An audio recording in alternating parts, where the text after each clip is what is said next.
Esta semana el congresista Miguel Polo Polo decidió ensuciar y desconocer el dolor. Su paso por el Congreso no ha dejado por ahora ninguna propuesta sustancial o intercambio de argumentos importantes.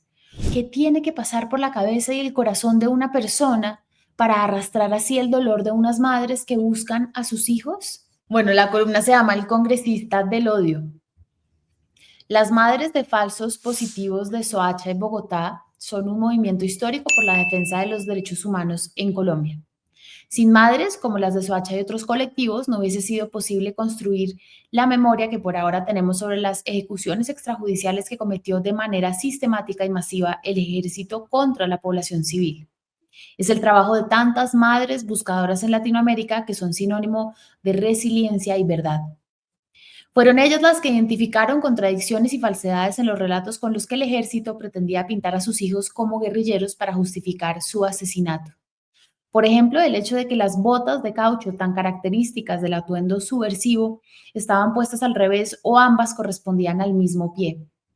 Y otras inconsistencias del vestuario, como estar usando sudadera debajo del uniforme a 35 grados centígrados de calor. Por eso las botas se hicieron símbolo del dolor causado por esa aberración sistemática que se apoderó de las Fuerzas Armadas por décadas. Las madres, como solo ellas lo saben hacer, tomaron ese símbolo y lo convirtieron en una manera de narrar y transitar su dolor. Hace más de un año, el colectivo de las madres, en alianza con la Fundación Rincones Arte, decidió tomar las botas caucheras para resignificarlas y usarlas como vehículos para hacer memoria del horror que sufrieron a manos del Estado. Recientemente las botas llegaron al centro del poder en Bogotá, en la Plaza Núñez, donde se expusieron varios ejemplares.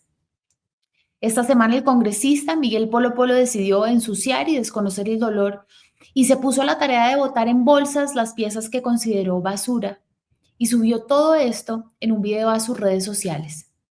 El flamante parlamentario aprovechó para impulsar su discurso negacionista con el que busca desconocer la cifra de 6.402 víctimas ratificadas por la Fiscalía General de la Nación, la Jurisdicción Especial para la Paz, el Centro Nacional de Memoria y varias organizaciones de derechos humanos. Nada de esto sorprende porque una simple búsqueda sobre Polo Polo en Internet demuestra que su plataforma política es el odio. Todas sus intervenciones son un impulso para fomentar la violencia discursiva. Su paso por el Congreso no ha dejado por ahora ninguna propuesta sustancial o intercambio de argumentos importantes. Tampoco ha liderado ninguna causa que justifique su cuestionada y demandada curul en representación de los afro en Colombia. No basta con ser negro para hablar por ese pueblo, y lo claman las mismas comunidades. Esas curules que ahora ocupa abusivamente el congresista del odio se crearon para asegurar un lugar en el Parlamento a los históricamente discriminados para que se traten los temas que incumben a esos electorados. Nada, solo insultos y videos para redes sociales con los que el congresista busca viralizarse esparciendo veneno. Claro que esa es una moneda de cambio que cotiza al alza en estos tiempos. Miguel cumple su tarea de ser lo que siempre fue, un agitador de mentiras en redes sociales. El espectáculo que vimos esta semana es además la censura de una pieza artística, un incumplimiento, otro, de las responsabilidades de Miguel Polo Polo como funcionario público. Lo bueno es que los actos de silenciamiento siempre sirven para regar más luz, como ocurrió con la ola de discusiones e indignación que despertó. Pero más allá de la Carta Interamericana de los Derechos Humanos, de la Constitución y las leyes, ¿qué tiene que pasar por la cabeza y el corazón de una persona para arrastrar así el dolor de unas madres que buscan a sus hijos? Un daño semejante solo puede ser impulsado por otros similares, como si el congresista estuviese en la eterna búsqueda de un resarcimiento, como si tanto desprecio escupido con esa inquina fuese el resultado de ausencias de cariño y aceptación. ¿Qué le faltará a ese muchacho de 28 años, hijo de dos fundadores de una iglesia cristiana en Tolú, para comportarse con semejante crueldad? La presencia de Polo Polo en el debate público es el reflejo de la desmoralización de nuestra política. La creencia en camino a generalizarse de que la contradicción ideológica es carta blanca para acabar con el contrario. Puede que esa sea una eficiente manera de hacer política, pero el odio que mueve a Polo Polo jamás superará el amor que impulsa a las madres. Esa es la columna sobre Miguel Polo Polo. Dani, Daniel Sampero Espina. Muy buena columna, Anita. Eso fue muy ofensivo lo que él hizo, absolutamente innecesario, absolutamente canalla, y fue muy doloroso. Me parece muy buena esa columna. Por ejemplo, yo quiero que me cuentes cosas de la mecánica de la columna esta, por ejemplo, ¿cuándo se te ocurrió? O generalmente, ¿cuándo se te ocurren los temas? ¿O tienes anotados temas? ¿Cómo haces para salir bien librada cada semana de la cárcel, que es tener una columna semanal? No, no sé si bien librada.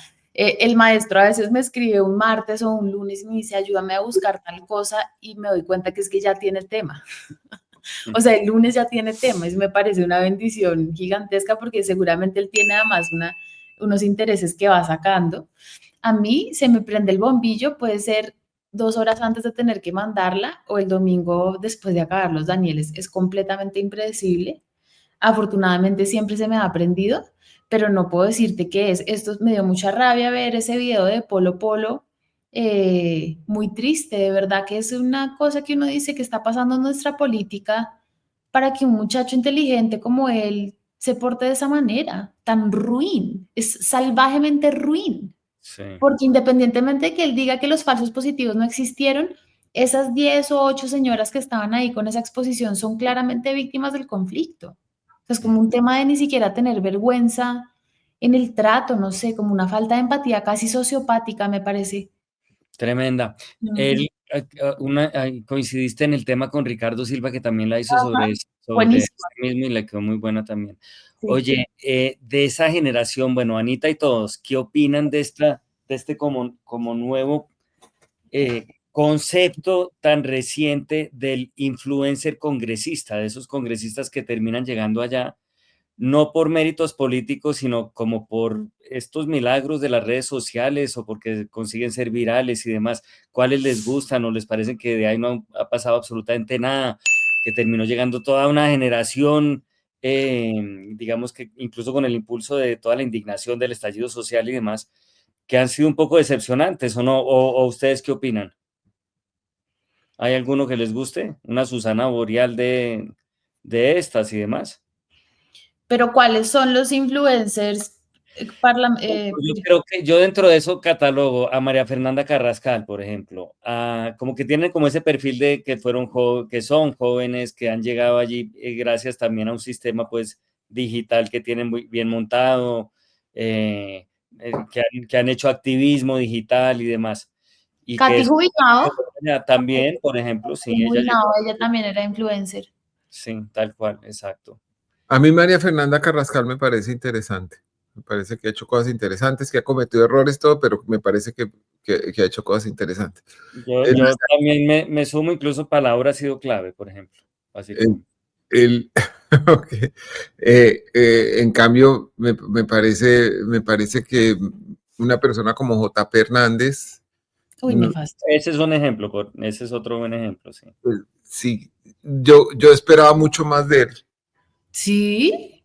Sí, yo ¿Por esperaba más de qué, él. Dani? No, porque me parecía que tenía puntos de vista originales y formas de abordar los temas de actualidad como youtuber me parecían interesantes. O sea, yo esperaba más de él y no sé qué expectativa tenías tú de San Pedro Espina, que tú eres más metido en el mundo del YouTube.